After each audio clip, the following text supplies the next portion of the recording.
Ray. What do you want to do tonight?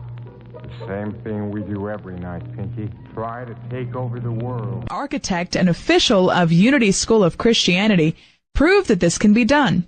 In 1926, Rickert Fillmore drew up a master plan for the growth of Unity Village.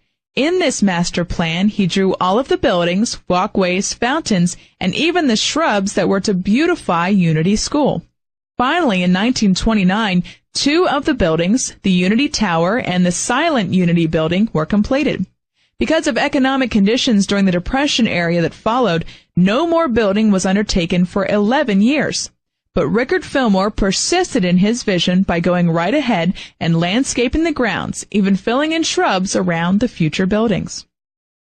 I remember hearing him tell at a minister's conference how he sat in his office located in the Unity Tower during those years of non-building, and how he would look out over the Unity grounds where the prospective buildings were to be erected.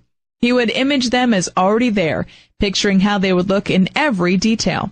After years of his faithful imaging, beginning in 1940, a number of other beautiful buildings were constructed. The beauty of Unity Village is now enjoyed by visitors from all over the world, who can behold what the imaging power of the mind had accomplished there. Make a wheel of fortune. Truly, nothing is impossible for the imagination to accomplish. But perhaps you are thinking, I am not yet well versed enough in the imaging power of the mind to get results as you have described. Isn't there some simple way I can begin training my imagination to produce such results for me? Yes, there is. An engineer in my last prosperity class devised a practical method for training the imagination to produce rich results. He designed a wheel of fortune to help project his mind through time and space, thereby rising above present limitations and bringing forth happy results. After this engineer began to use the imaging power of the mind through his wheel of fortune, he went into a multi-million-dollar construction job, which he is still working on in the Midwest. This wheel of fortune he designed has fascinated and helped scores of people. For instance, some ministerial friends of mine told me that they used his Wheel of Fortune idea for a short period and realized a lifetime dream by taking a trip to Europe. Another ministerial friend told me that after she made a vacation Wheel of Fortune, she was able to take her sick mother to Florida in the middle of winter for the warm sunshine which the doctors had prescribed for her. Through a series of events that brought about that Florida trip, they were offered a friend's house on the beach at the height of the winter season, free of charge. There they made friends with neighbors who invited them into their homes for happy social events during their stay. Another result was that this minister was giving a beautiful fur coat by one of these new friends just before she returned home to the cold weather. Actually, the Wheel of Fortune idea is a very simple method for putting the imagination to work for you. The engineer made his Wheel of Fortune in this way. On a large piece of poster board, he drew a round circle that encompassed most of the space. In the center of this circle, he placed a picture of some religious idea or scene that denotes a higher power. This could be a picture of the Bible, the Lord's Prayer, or whatever religious symbol means most to you. Under this center circle, he typed the following words: Divine intelligence is in charge of my life. I am now open, receptive, and obedient to its rich instruction and guidance. This formed the innermost part of his Wheel of Fortune. This idea was its hub. For this innermost part, he drew 4 lines to the circumference of the circle. After dividing his wheel into 4 parts, he then labeled the 4 parts: business, family, spiritual, social, and recreational. In each of these 4 parts, he then placed pictures of the results he desired to achieve in those 4 phases of life. For instance, in the business phase, he placed pictures concerning the perfect engineering job he wished as a result of a job transfer which was pending. Under this picture, he placed these words: I am now activated by divine intelligence, motivated by divine love, and guided by divine power into my right work, which I perform in a perfect way for perfect pay. The divine plan of my life now takes shape in definite concrete experiences, leading to perfect health, happiness, success, and prosperity. In the family phase of his Wheel of Fortune, he placed a picture of his present home and under it these words: since it would be necessary to sell that house because of his job transfer. Divine intelligence directs the right buyer to this property. Everyone concerned is blessed by a just and orderly exchange of values. He also placed the picture of a new home and under it these words: Divine intelligence knows our need, knows where the right house is, and knows how to manifest it to us at the right time. To help his wife through the transition period of moving and readjustment that would come as the result of this job transfer, he placed her picture in this area too, and under it these words: My wife is now motivated by divine intelligence and divine love. She is also guided by divine power, which now manifests in her every experience as perfect health, happiness, abundance, and success. For their ability to go forth to new experiences in faith, he placed on their wheel of fortune the picture of a door and under it these words: As one door closes, another bigger and better door opens. In the social and recreational phase of his wheel of fortune, he placed a picture of a sandy beach with an ocean background under which went the prayers: We give thanks for the divinely planned vacation under divinely planned conditions with the divinely planned and divinely manifest supply.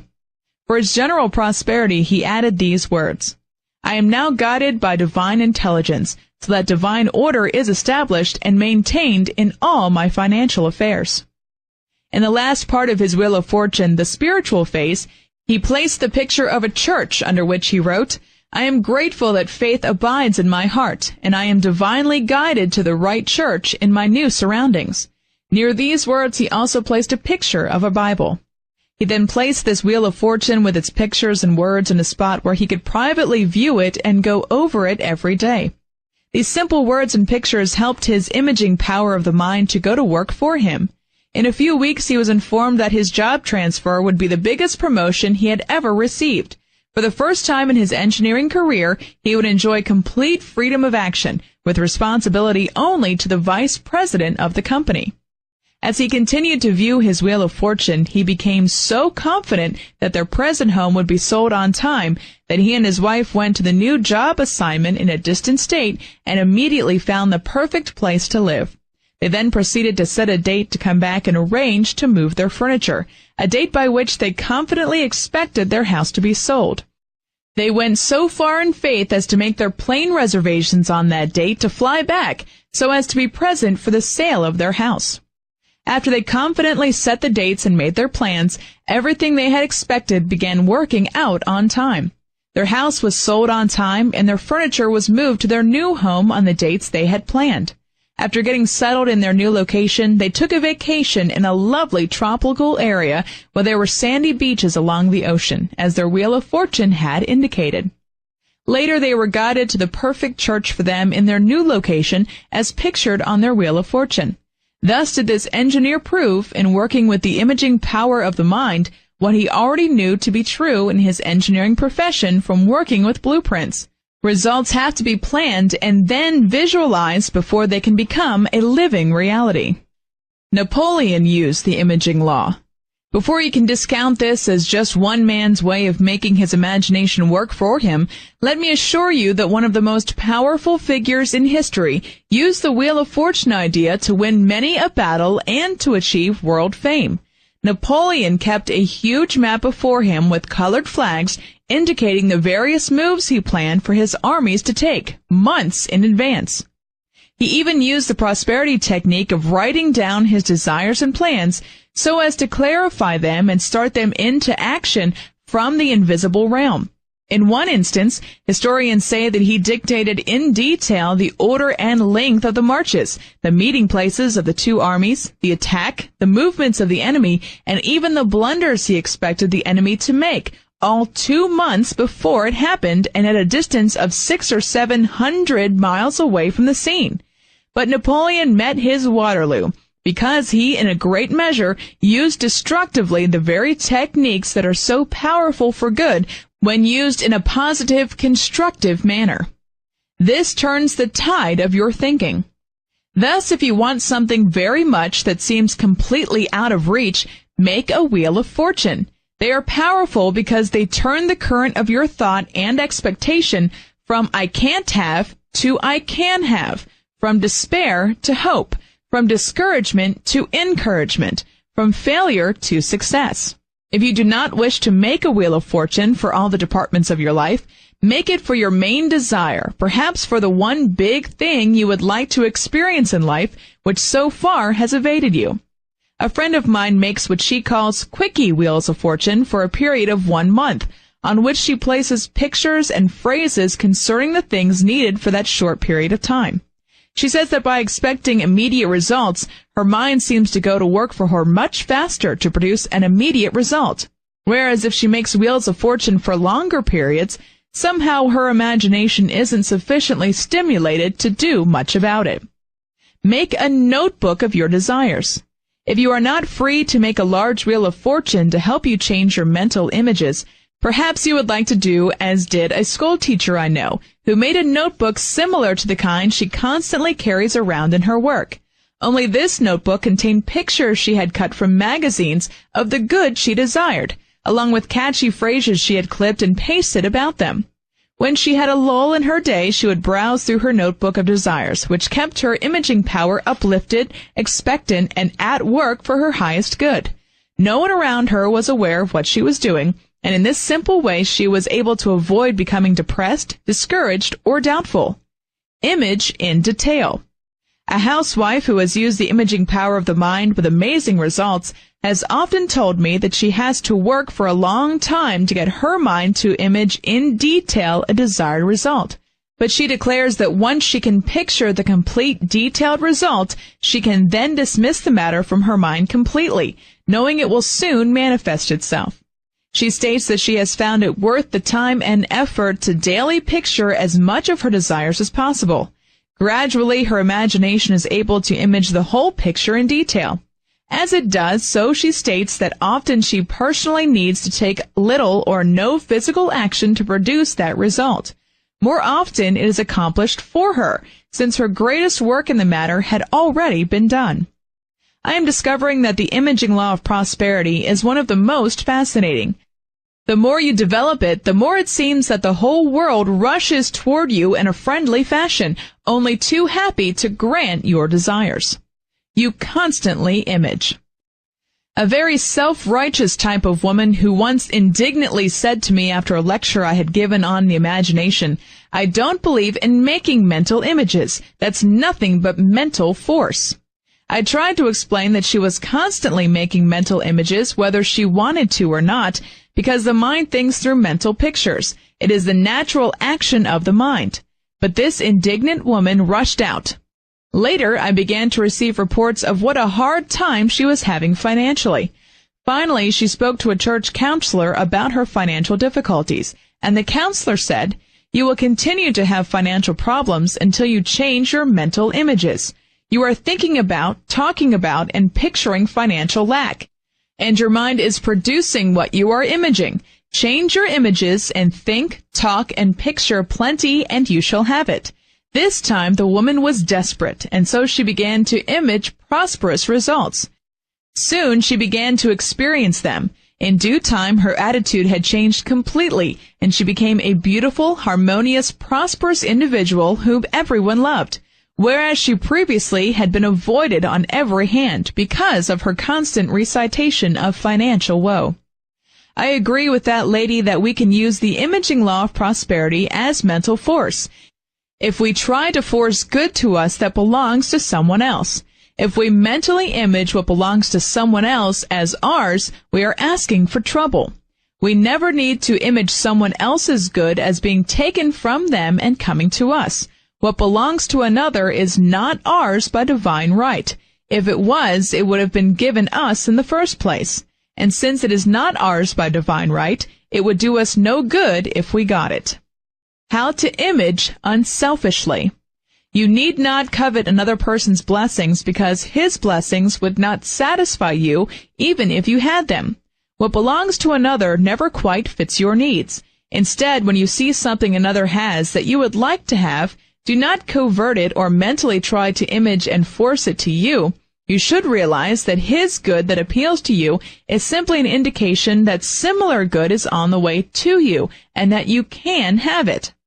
To help bring it to pass, declare to yourself, I too am in contact with the source of that good.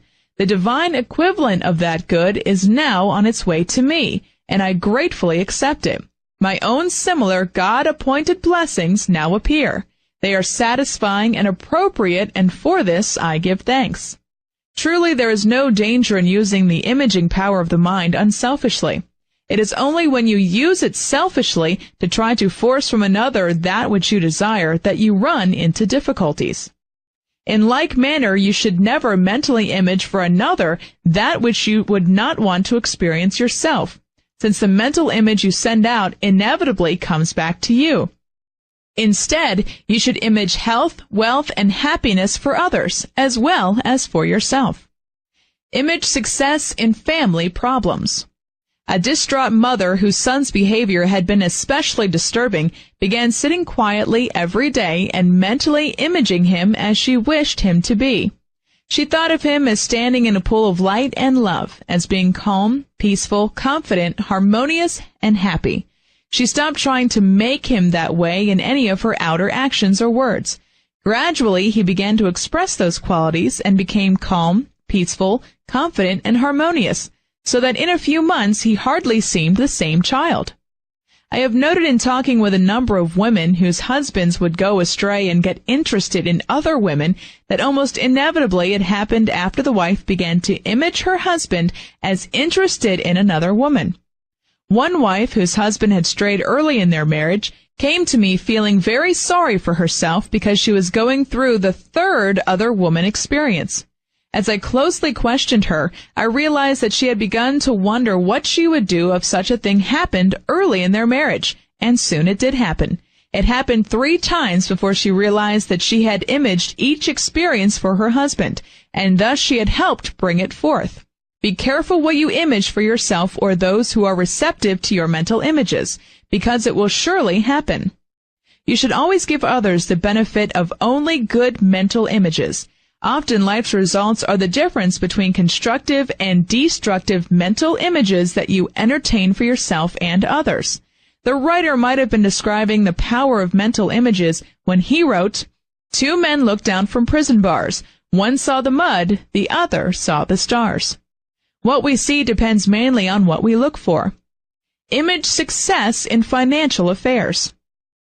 I would also suggest that you begin daily developing your imaging power for prosperity and success by taking a little time at the beginning or end of the day, perhaps when you are writing out your plans and notes, to image them in definite form mentally.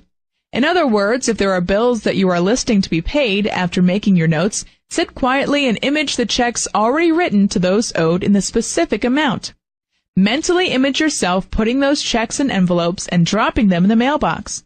If there is a definite need for some specific amount of money, mentally image a check written out to you, showing a current date and showing the amount of money needed as received on that check.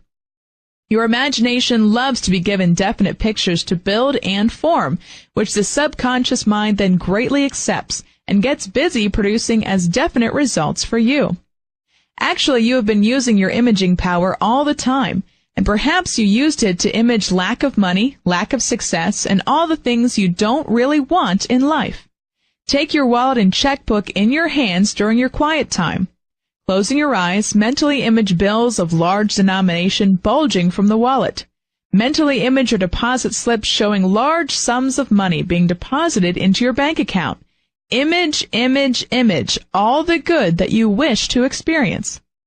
I know of a businessman who had gone through a period of severe financial lack and who felt he could no longer endure the privations. Realizing the imaging power of the mind, he purchased some play money and placed the bills of large denomination in his wallet, so that every time he opened it, his eyes would first see those large amounts. He declared that soon his imaging power had accepted the picture of large amounts of money in his wallet rather than the previous image of lack. He further stated that never again did he find himself without sufficient money in his wallet to meet his needs. Image for travel. A friend of mine remembered the imaging power of the mind when she wished to travel around the world.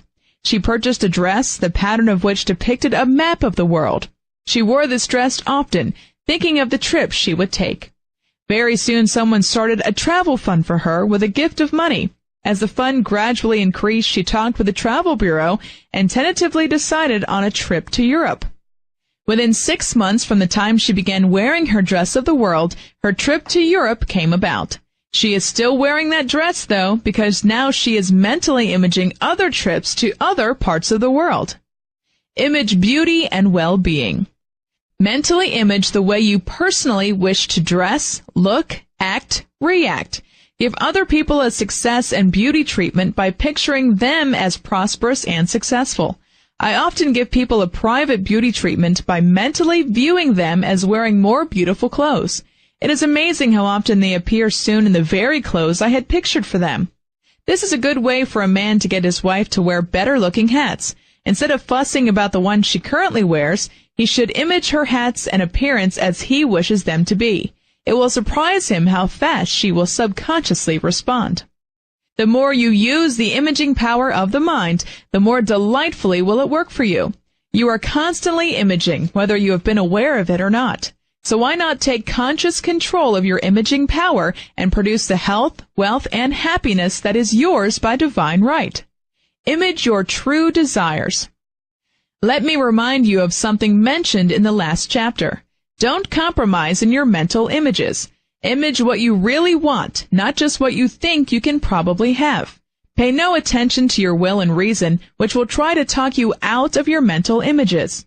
Your active imagination will soon take control of your will and put it in its place. If you will first take control of the imagination by feeding it the mental pictures of what you deeply and sincerely want. If you feed your imagination half-hearted, lukewarm mental pictures, that's the kind of results you will get. Since they will not be satisfactory, then you will have to start all over again, imaging what you really want. So do it in the beginning and save yourself double work. Truly, the image does make the condition, but it is up to you to make the image. Realizing this, you can now know that there is no need to fight or force your good to you. Instead, just get busy and quietly image it in detail as you wish it to be, and then declare concerning those images, this or something better. Father, thy unlimited good will be done. It is true that man becomes what he imagines, and that man's continuous imagination is sufficient to remold or create anything. But don't just try to take my word for it. Instead, join with me and many others who are discovering that the imaging power of prosperity is one of the most delightful and powerful of all.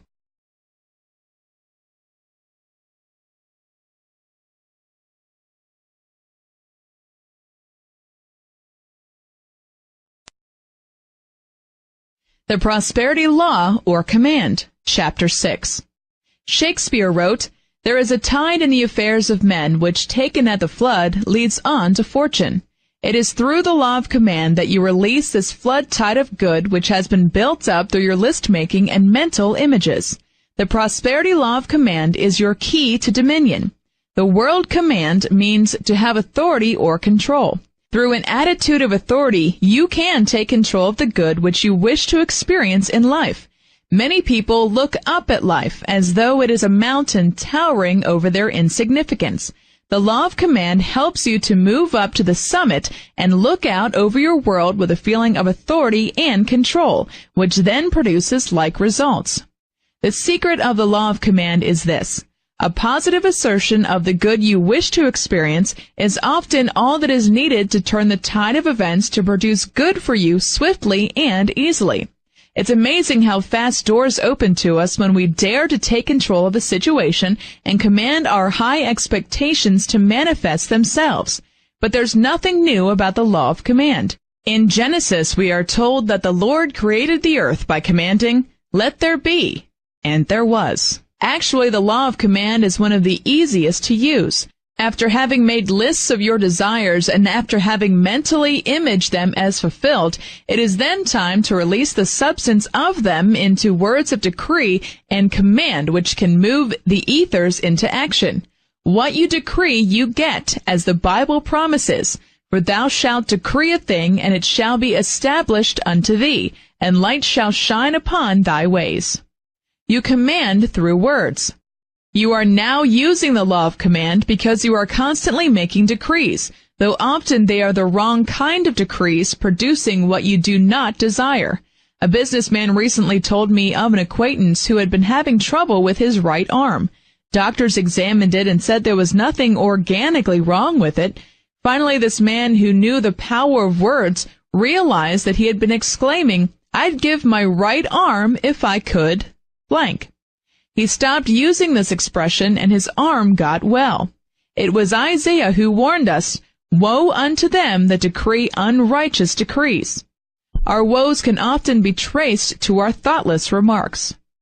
Once I prayed with a woman who was having trouble with her feet and legs. Her need for healing seemed acute. Her physician told her that he had done everything possible for her. After we began praying, her condition improved, but a complete healing did not seem to come.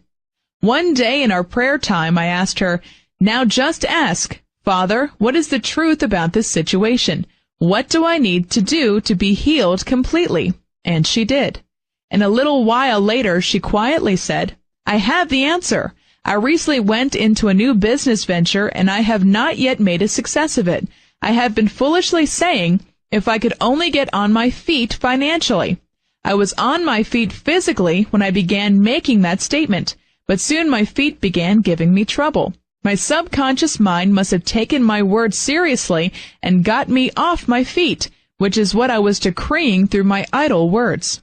She then declared, "I am going to change that statement and declare that I am financially secure, that I am on my feet financially." And soon she was, both physically and financially.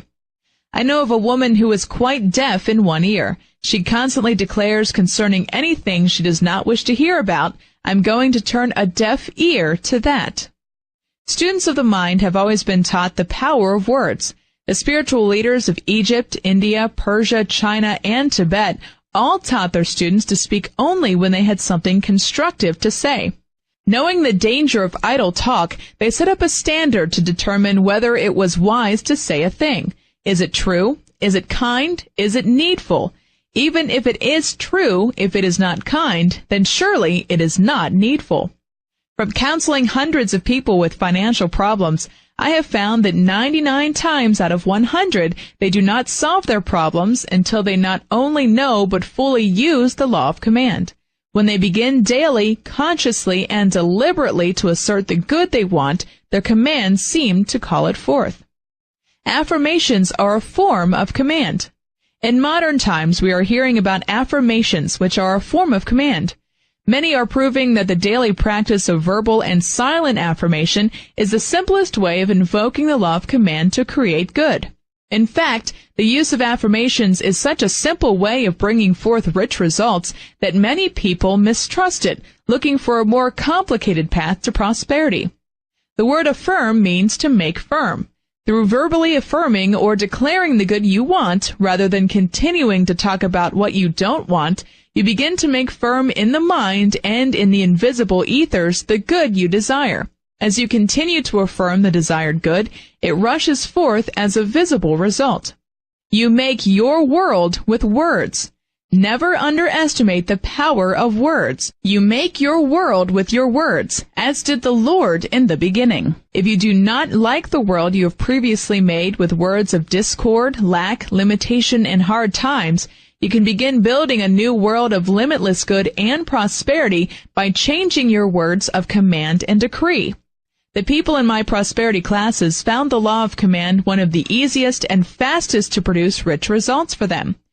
They took affirmative statements that met their needs and declared them over and over verbally for at least 15 minutes a day, perhaps for 5 minutes 3 times a day.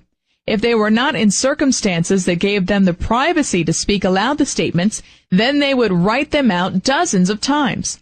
One of the statements of command they used often was, "I love the highest and best in all people. I now draw the highest and best people to me." A salesman discovered that by using the statement, he attracted into his department only people who really intended to buy his merchandise. Daily, consistent use of this commanding statement also helped him to make a number of sales that he previously thought he had lost. In another instance, a sales lady used the statement for 15 minutes each day for several weeks with such success that she became the leading salesperson in the entire store. She was honored by her employers for having sold $44,000 worth of merchandise within a short period. Only 3 other salespeople, all men, sold $30,000 worth of merchandise during this same period. This lady's department included mostly lower-priced merchandise, which required that she make many more sales by comparison with the other department sales.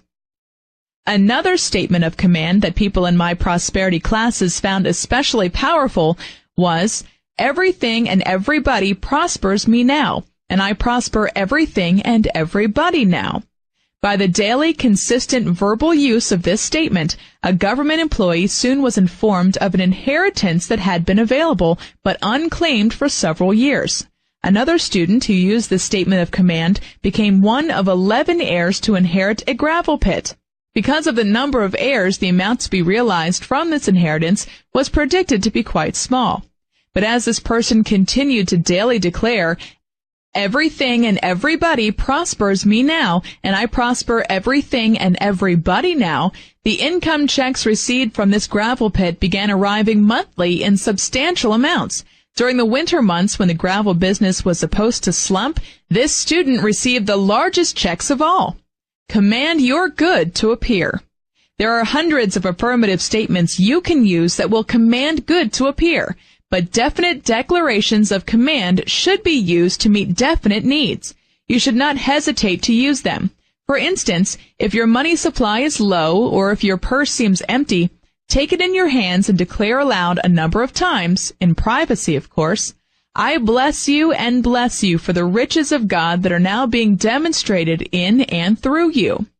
As you enjoy your meals, it is good to think of statements of blessing and appreciation for them, along with the old-fashioned habit of table blessing. When you dress, it is good to think thoughts of appreciation and blessing of your clothing.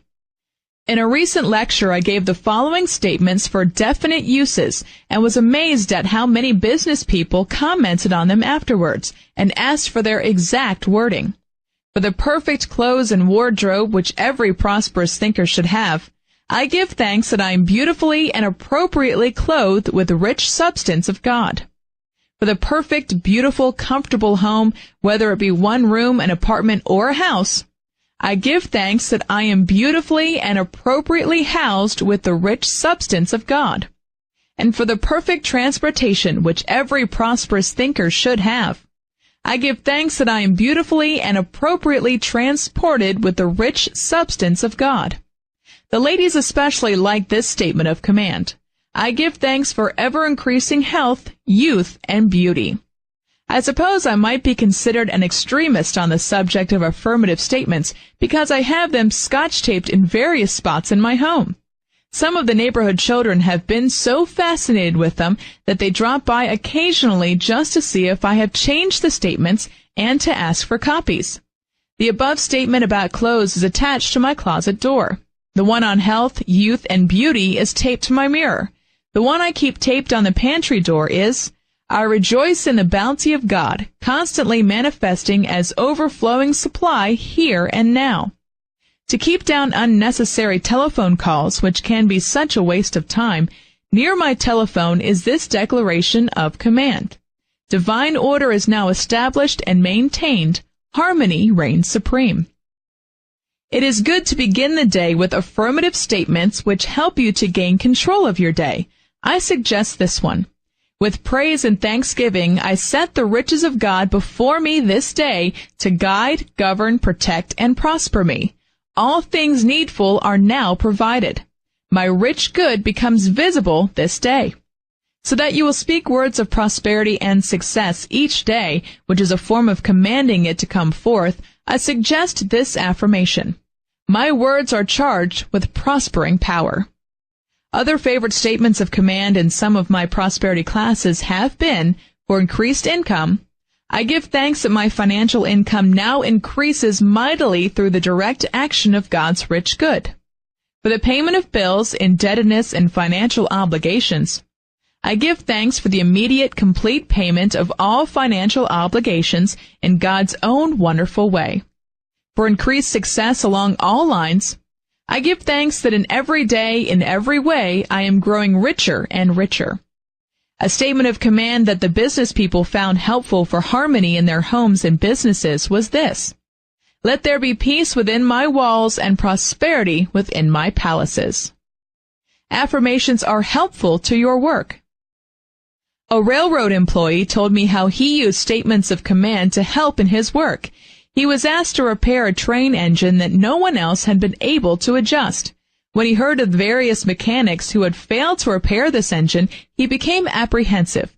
But then he remembered the prosperity law of command. Before beginning work on the train engine, he went aside to a quiet place. From his wallet he took this statement and went over it a number of times. "I am a child of the living God. Therefore I am one with his wisdom. That wisdom now leads me in paths of righteousness, peace, and true success." As he was thinking of these words and letting them fill his mind with peace and confidence, another railroad employee passed through the shop and asked what he was doing. He replied that he was going over a plan he intended to use in repairing the train engine. Shortly thereafter, he returned to his work and quickly repaired the troublesome train engine. Soon the other employee again approached him and asked for a copy of that plan he had used with such success. A postal employee was required to take an efficiency test. He decided to take control of the experience rather than to fear it. He declared over and over, "Divine intelligence knows all I need to know, and divine intelligence now shows me all I need to know." His test proved that he was most efficient, and it was an easy experience for him. Recently, a man in New York City used a number of the foregoing statements of command. After reading an article that I had written on the subject, he reported these results. "At the time I read of the affirmative power of command, my business was in a state of great uncertainty. It soon developed that I was going to have to move out of the rent-free office I had been occupying. Through grace, I found a new and convenient office at a reasonable rate, but there was no new business in sight. It became clear to me that I must have absolute faith in God and go ahead with the radio production I had been planning, though I had not the faintest idea where the capital would come from to finance it.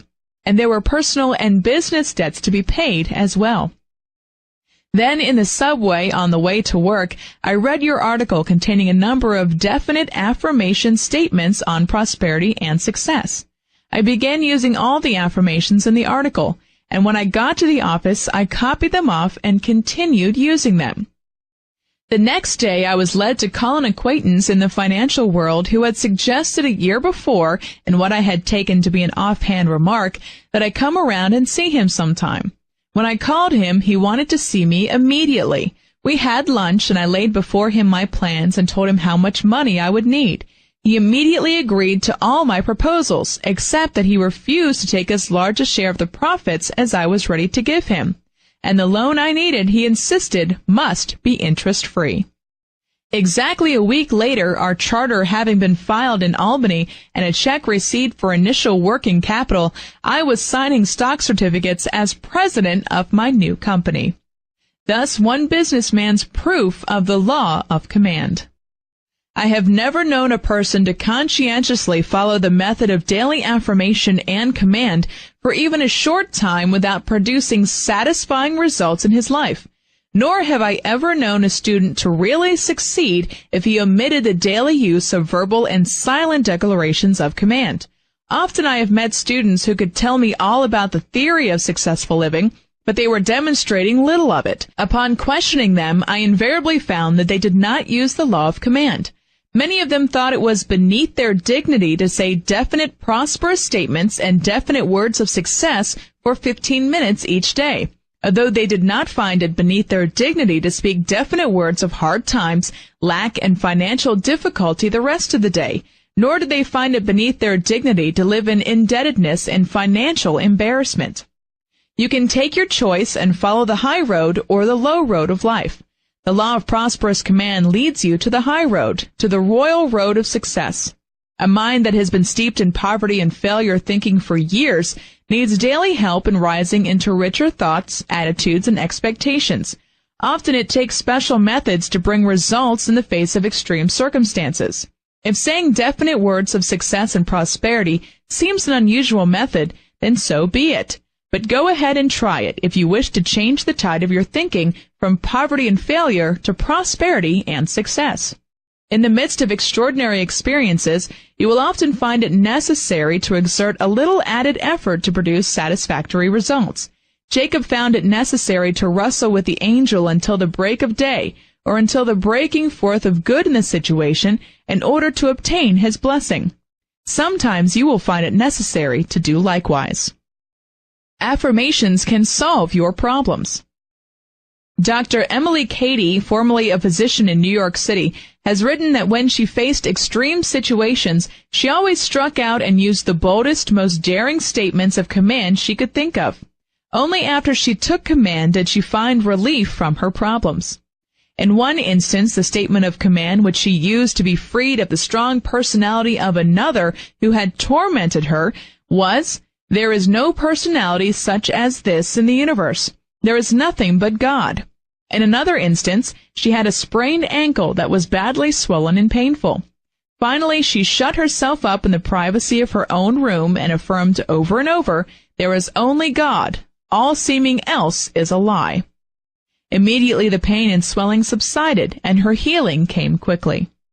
At one point, she had been trying for 2 years to prove that God was the source of her supply, regardless of her patient's financial response to her treatment.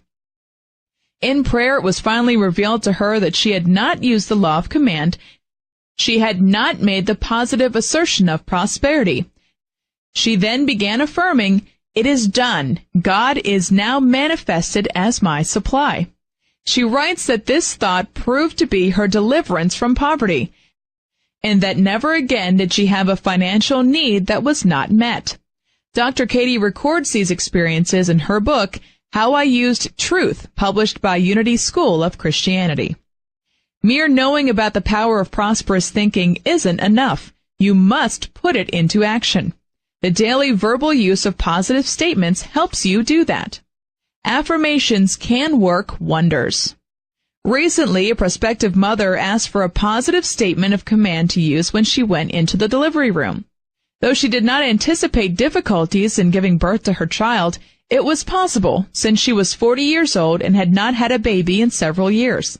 The statement of command given to her was this: "God in the midst of me is mighty in life, health, and strength.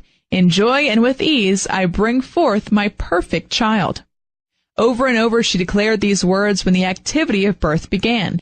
She was pleased to discover that though there was the usual activity which accompanies childbirth, there was practically no pain. Then a little later, the doctor declared that she would not give birth in the usual way, but that the position of the baby made it necessary for a breech birth. Instead of becoming fearful, this mother continued to affirm over and over, "God in the midst of me is mighty in life, health, and strength. In joy and with ease I bring forth my perfect child." A little later, the doctor declared, "We must wait a few minutes. It seems that the baby is changing its position, and perhaps you will give birth in the normal way after all." And she did, normally and almost painlessly. Most of us have been human pygmies when we might have been spiritual giants, had we dared to command God's good to manifest as He empowered us to do, as stated in the first book of the Bible. Dr. Lewis L. Dunnington, a Methodist minister, has described the law of command as the great affirmations that work such wonders in human lives. In the foreword of his book, The Inner Splendor, published by the Macmillan Company, New York. He also relates how he discovered some years ago that the most poised, integrated, and well-balanced people in his congregation were those who were using the affirmative approach to life. Dr. Dunnington states that many in his congregation were convinced that they received more concrete help from the use of great affirmations of faith than from any other technique. Learning of their success, he too investigated the power of affirmation and began using it. He writes that after he began applying the technique of affirmation consistently, his congregation grew from 400 to more than 2,000. I can readily understand why this would happen, because I discovered while in the business world and later as a minister that the masses today are lonely for a spiritual way of life that isn't just theory and doctrine, but one that works to produce health, harmony, and abundance in their lives. Join in affirming with another. It is good to have at least one other person use the power of affirmative command with you, especially when situations do not seem to respond immediately to your own commands. Be sure, of course, that it is someone that is in agreement with you, with what you are trying to accomplish, and that that person also believes in this success technique. I often asked members of the church staff to use this law of command with me about various situations. My secretary and I affirmed often for the perfect results of our workday. This is a time of divine completion. The finished works of divine love and wisdom appear this day. Often the bookkeeper and I affirmed for financial ministry. This is a time of divine completion. The finished results of divine substance and supply now appear. Often the church board members united with me in affirming for the entire ministry. God's kingdom is come, and God's supreme good will now be done in every phase of this ministry. Always our periods of affirmative command brought satisfying results. Write out your affirmation. Perhaps you are in a situation where there seems little privacy for verbal use of the law of command. In that event, write out your affirmations over and over again. A successful businessman, lecturer, and writer once told me how he had handled such a situation years ago after he learned of the law of command. He was doing work that greatly dissatisfied him. He wished to expand into other fields, to receive greater compensation, and be free to write, lecture, and travel in connection with his work. Furthermore, at the time he was very thin and in poor health. His home life was inharmonious and dissatisfying too. Indeed, every phase of this man's world needed uplifting. He was convinced that the law of command could change all this, but because his family was not interested in trying such a newfangled idea, he realized it would be necessary to make his affirmations silently. Since he felt that this would not be completely successful, he hit on the idea of writing them out. Quietly each night he would retire to his room with sharpened pencils and sheets of paper. There he would write out one statement with which he wished to impress his mind hundreds of times. He wrote statements concerning health, wealth, and happiness. At the conclusion of one day that had seemed unusually hectic, he wrote an affirmation hundreds of times concerning the perfect solution to a business disagreement that had arisen between him and his business partner. Over and over he wrote, "This situation does not dismay me, for God, the very Spirit of love and wisdom, is with me to uphold and sustain me, and to make all things right. I trust everything in my life to the tender care of the Father, because I know His will for me is health, happiness, prosperity, spiritual unfoldment, and all that is good." As he went to sleep that night, he silently affirmed over and over, "Nothing but good can come into my life, for God is in charge." The next morning, very early, his business partner telephoned to say that he wished to buy out this man's portion of his business. They then amicably agreed on a sale price. The transaction was quickly concluded, and this man was then free to begin building a better life for himself and his family. His health soon improved, and he began to gain weight, and later he even had to diet. His wife found work similar to that she had done before marriage, and she resumed working with her husband's consent. The new activity led to a sense of freedom, fulfillment, and harmony between them. Through his writing, lectures, and financial transactions, many others are being blessed with health, wealth, and happiness. It all began when he dared each night to write out hundreds of times some simple words as to how he wished things to be, rather than fretting about how they appeared at the moment. Affirm your way to health. Recently, a friend related to me how the power of affirmative commands had helped her regain her health.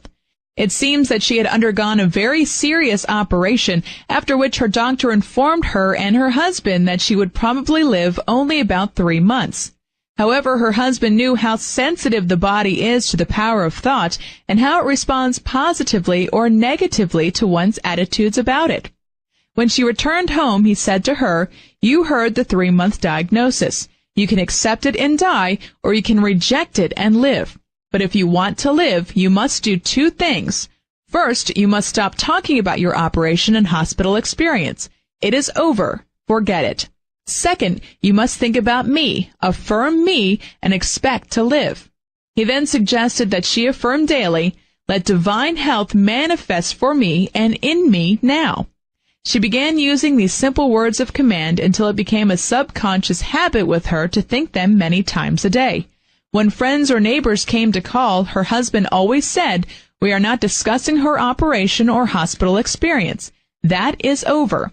She is enjoying good health now." That was 22 years ago. That lady told me she has never had another sick day since that time.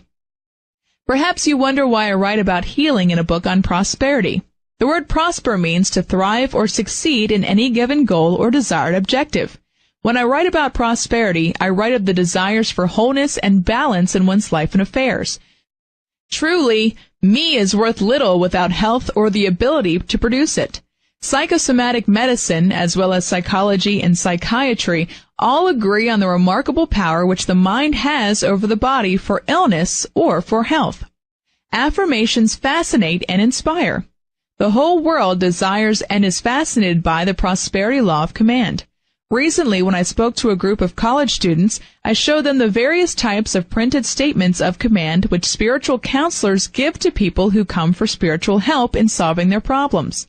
I showed this college group perhaps a dozen different affirmative statements, explaining that each statement applied to specific types of situations and problems. At the close of my lecture, I left the affirmative statements on the lecture table and invited the students to inspect them more carefully, and to take them with them if they wished. I was astonished how fast those students rushed forth after the lecture and picked up every affirmation. When one student mentioned how concerned she was about a quiz that afternoon, I offered her an affirmation to use. All of the other students who had attended the lecture remained and wrote out the affirmation too. It was, "I am letting divine intelligence think through me. I know, I remember, I understand, I express myself perfectly." A businessman once came to me to discuss the various ways that affirmations have helped in his life and affairs. He declared, "I think the power of affirmation has literally saved my life. 6 months ago, I was contemplating suicide when I found my way to one of your lectures and first heard of the power of command. It sounded too good to be true, but being in desperate circumstances financially as well as in my marriage, I decided to try the affirmative way. After all, what could I lose? Today, I am on top of the world again, thanks to affirmations. It really works." Only a few weeks ago, I met an old friend who seemed as low as I had felt 6 months ago. He said, "You know, I don't see how I can go on. Suicide seems the only way out for me. Now, if I had your happy, optimistic, victorious outlook on life, how happy I would be." I replied, "A few months ago, I almost did what you are talking about, but I learned about the affirmative way of thinking and acting. It pulled me up on my bootstraps, and now I am on the road to success again." I then gave my depressed friend some printed affirmations that helped him to achieve success. Although they were slightly frayed around the edges from much use, the friend seemed grateful for them. Recently, I again met my friend who said, "Thanks for those statements. They pulled me up by the bootstraps, too. I don't see how a few words can change a fellow's whole life, but they have certainly changed mine." You can have any of God's rich good for which you are willing to pay the price of daily affirmation and command. There is no easier or more delightful way of changing your thinking and getting on the royal road to success. You indeed become what you want to be by affirming that you already are. I suggest that you make this the last phase of a 3-step formula for prosperity. First, daily write out your notes of desired good. Second, mentally image the successful results. Third, boldly and deliberately affirm and command those successful results to appear. If you persist daily in following these 3 simple steps, you will not be able to stop the flood tide of your good from overflowing your life.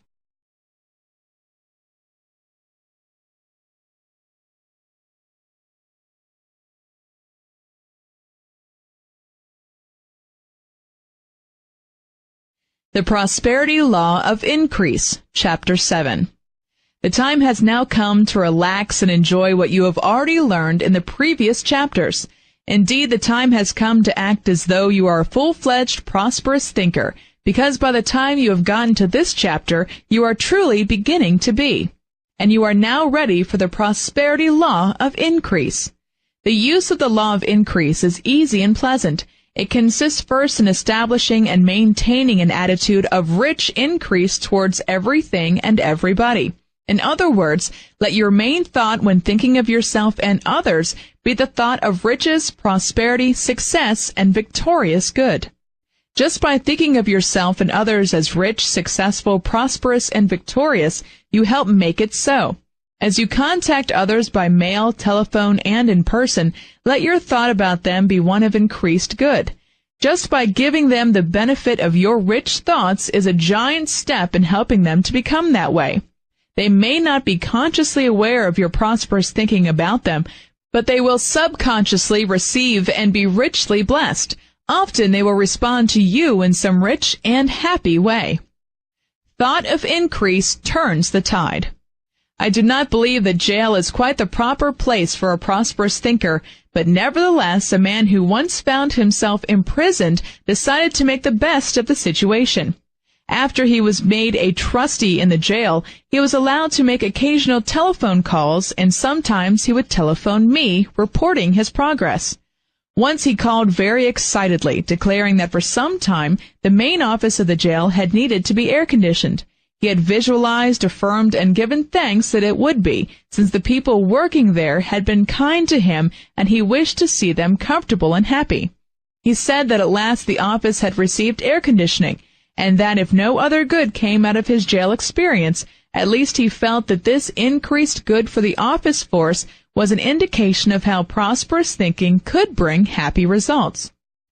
How quickly affairs change for people after they begin thinking prosperously about themselves and others. A woman who had been married 18 years began to apply the prosperity law of increase in her world. She received a letter from a man whom she had worked for prior to her marriage. He declared that when she married, he had been in financial straits and had not been able to give her a decent wedding gift. Now that he was successful, he decided that the time had come to do something about the matter. He told her that a nice wedding gift was being mailed to her and her bridegroom of 18 years. A woman in a poor section of the city heard about prosperous thinking and began to give her neighbors the benefit of the thought of increase as well as herself. In a few days, a check came in the mail for $125, which seemed a tremendous sum to her.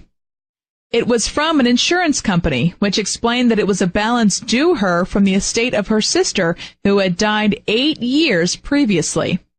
A businessman who knows the law of increase uses it constantly in his work as a credit manager to collect accounts owed his company. Little wonder that last year he led in collections for the entire company, which has offices all over the South. One customer owed his company thousands of dollars, which no one had been able to collect. The account was so large that one of the company's officials came from the home office in another state to investigate the collection of this account. The credit manager stated to the company official before they visited the customer, "The only way we will ever collect all this money is by being kind, courteous, and positive in talking with him. We've got to restore his faith in himself. We've got to show him that we believe he will soon be able to pay this amount in full. We've got to use the thought of increase on him. Criticism will get us nowhere." Thus, when they talked with this customer, they spoke of their faith in him and their belief that he could and would pay the debt he had contracted in good faith. Several days later, this customer rushed into the credit manager's office with his first payment on his account, after months of non-payment.